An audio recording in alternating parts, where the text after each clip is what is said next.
Welcome back everyone. मेरा नाम है मोहम्मद शाहबाज आलम। आप रमजान ट्यूटोरियल क्लासेस में आज हम लोग पढ़ने वाले हैं क्लास 10 के स्टैटिस्टिक्स का सेकंड क्लास। अगर आप इस वीडियो को देख रहे हैं यानी कि आप लोगों ने स्टैटिस्टिक्स के क्लासेस को पढ़ना स्टार्ट कर दिया है। आप लोग सेकंड वीडियो में है। अगर आपने फर्स्ट वीडियो मिस किया है, ऊपर के आई बटन पे जाइए, वहां आपको फर्स्ट वीडियो का लिंक मिल जाएगा। साथ ही साथ नीचे डिस्क्रिप्शन बॉक्स में जाइए, वहां पर आपको सारे वीडियोस के लिंक मिल जाएंगे जो आपको इससे रिलेटेड है, आपको आगे देखने हैं।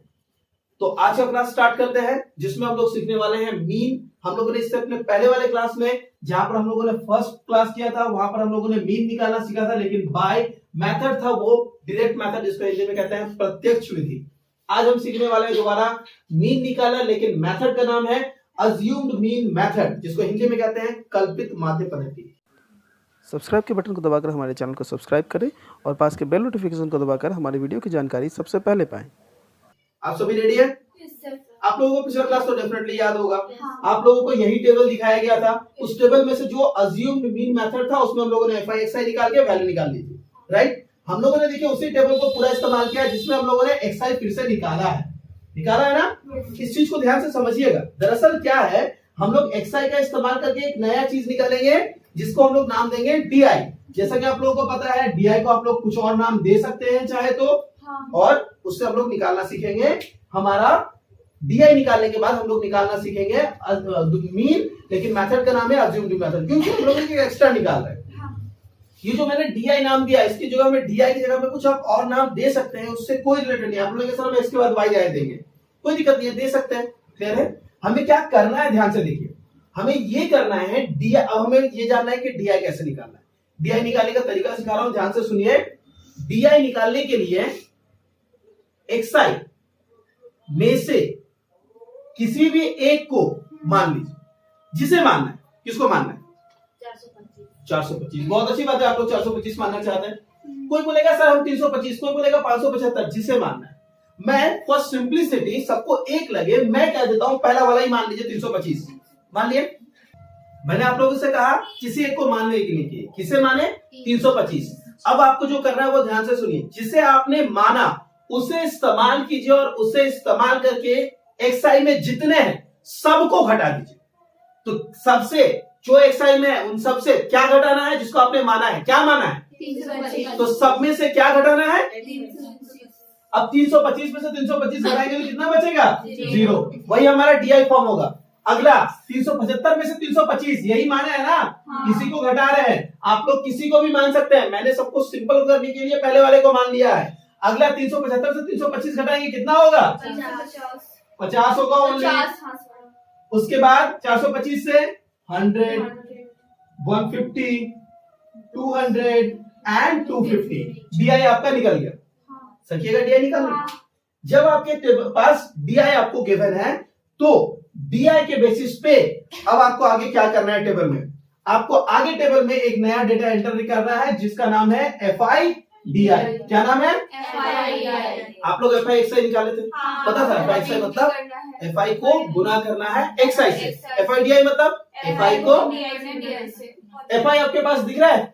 क्या है? पहला एफआई क्या है? 2 और उसका डीआई क्या है? 0। तो क्या करना है? 2 into 0 and the value is 0. Next 5 into 50, 250 and so on करते हुए जा रहे हैं। 700, 1050, 1000 and again 1000। ओके, अब यहाँ पर टेबल हमारा कंप्लीट हो जाता है। जैसे कि मैंने कहा अज्यूम्ड मीन मेथड में करने के लिए आपको एक नया एंट्री करना पड़ा, क्या? डीआई। और डीआई की वजह से एफआई एक्सआई रिप्लेस होकर बन गया एफआई डीआई। हो गया ना? अब क्या करना है? अब माध्य का फॉर्मूला देखते हैं। माध्य निकालने का दोबारा फॉर्मूला जो हम लोगों ने पहले सीखा था, वो फॉर्मूला किस पे था? डायरेक्ट मेथड में। और अभी हम लोग किस में कर रहे हैं? अज्यूम्ड मीन मेथड में। फॉर्मूला कुछ इस तरह से है, sigma FI DI by sigma FI. Answer आ जाएगा? नहीं। दरअसल इसके साथ आपको कुछ जोड़ना पड़ेगा। पता है क्या जोड़ना पड़ेगा? जो आपने माना था 325। राफिया ने बिल्कुल सही कहा। तो क्या जोड़ना होगा? 325। तब आपका एग्जैक्ट आंसर आएगा। क्या आपको पता है, अगर आप एक ही क्वेश्चन को दोनों मेथड से बनाएं, यानी कि जो पिछला वाला क्वेश्चन जो हम लोगों ने बनाया था उसको हम लोगों ने डायरेक्ट मेथड में बनाया, फिर उसी क्वेश्चन को हम लोगों ने अभी अज्यूम मेथड में बनाया। दोनों का आंसर सेम आएगा। देखना चाहते हैं कैसे? आप लोगों ने अभी क्वेश्चन बनाया था, चलिए इस क्वेश्चन को अज्यूम मेथड में बनाने की कोशिश कीजिए। जैसे आप लोग बनाएंगे आप लोगों को सेम आंसर मिलेगा। हाँ, बस लेकिन इससे पहले उसको प्लस में बैठा लेंगे, प्लस की जगह। जी, आपको एफआई डीआई निकालने के बाद उसमें एफआई से डिवाइड करना है। एफआई डीआई निकालना आपको पता है, सिग्मा ऑपरेटर बता चुका हूँ। आप लोगों ने पहले क्वेश्चन में सब कुछ सीख लिया, तो आपको आसानी से सकेगा। ठीक है, एफआई डीआई निकाल के एफआई से भाग देगा, 325 जोड़ देना, आपको माध्य की वैल्यू निकल गई। नहीं सर, मतलब बोलने का मतलब ये था कि अगर डी की वही मेथड से बनाए, मतलब डी ना निकाले और एफआई कोई तो मान के बना सकते हैं। बिल्कुल गलत, नहीं, डी तो निकालना है। आपको डीआई निकालना ही पड़ेगा। बिना डीआई के याद रखिए वो अज्यूम्ड मेथड हो ही नहीं सकता। हाँ, सॉरी। डीआई के बिना अज्यूम्ड मेथड नहीं सकता। राफिया इस जगह पे बहुत बड़ी गलती कर रही है। ठीक है, अगर कोई ये सोच रहे हैं कि बिना डीआई के बना निकालेंगे, कोई मेथड नहीं है ऐसा। बिना डीआई के निकालेंगे तो एफआई एक्सआई पे निकालना पड़ेगा। वो मेथड का नाम क्या बताया? Direct method. समझ आ गया ये? हाँ। तो आप लोग ये मेथड सीख गए हैं। इस पर एक क्वेश्चन आपको बनाने के लिए दूंगा और आज का क्लास भी इसके साथ खत्म करेंगे हम लोग। लेकिन उससे पहले इसका एक रिवीजन करवा दें। क्विक रिवीजन लेते हैं। हाँ। कैसे निकालें? टेबल गिवन था ये और ये सेकंड चीज, हाँ। जिस भी नाम से दिया हुआ था, ये दोनों चीज हमें क्वेश्चन में दी गई थी। हम लोगों ने उसे रीनेम किया, पहले वाले को छोड़ दिया, दूसरे वाले को रीनेम किया एज एफआई। इसके बाद हम लोगों ने उसमें से क्या निकाला? एक्सआई। एक्सआई हम लोगों ने कैसे निकाला?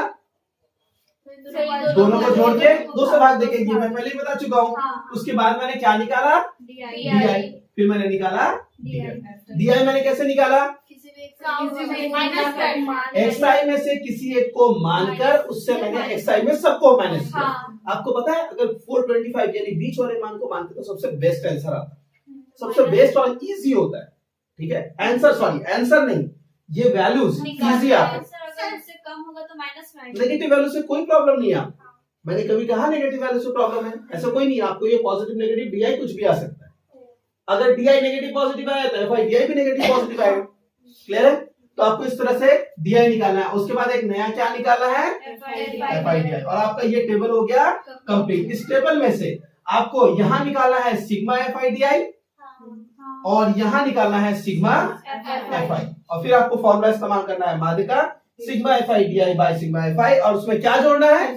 325 जिसको आपने माना है। अगर कोई बोलेगा हम 425 मानेंगे तो वही जोड़ेंगे। क्लियर हो गया? और इसके साथ आपका पूरा ये मेथड क्लियर हो गया। तो आज हम लोगों ने अपने इस क्लास में सेकंड पार्ट के वीडियो में ये सीखा कि मीन यानी कि माध्य या औसत कैसे निकालते हैं, किस विधि द्वारा? Assumed mean method. और यही है हमारा आज का सेकंड क्लास। अब हम लोग मिलेंगे अपने अगले क्लास में थर्ड पार्ट में। थर्ड पार्ट में हम लोग दोबारा मीन ही निकालना सीखेंगे, लेकिन उस विधि का नाम अलग है। उस विधि का नाम होगा स्टेप डिवीजन मेथड, जिसको हिंदी में कहते हैं क्रमांतर पद्धति। ठीक है, तो क्रमांतर पद्धति सीखना चाहते हैं तो आप लोगों को इसके बाद के वीडियोस को देखना पड़ेगा। आप लोग डिस्क्रिप्शन में जाइए, आपको वहां पर क्रमांतर विधि के लिंक मिल जाएगी, आप लोग वहां से देख सकते हैं। टोटल 6 पार्ट की इस वीडियो में से ये आप दूसरे पार्ट का वीडियो देख रहे थे। बाकी पार्ट्स को वीडियो को देखने के लिए सबसे अच्छा होगा आप प्लेलिस्ट पे जाए और वहां से सारे वीडियोस को प्ले करें। प्लेलिस्ट आपको डिस्क्रिप्शन बॉक्स में मिल जाएगा, साथ ही साथ ऊपर के आई बटन पे प्लेलिस्ट दिया गया। थैंक यू सो मच, मिलते हैं अगले क्लास में।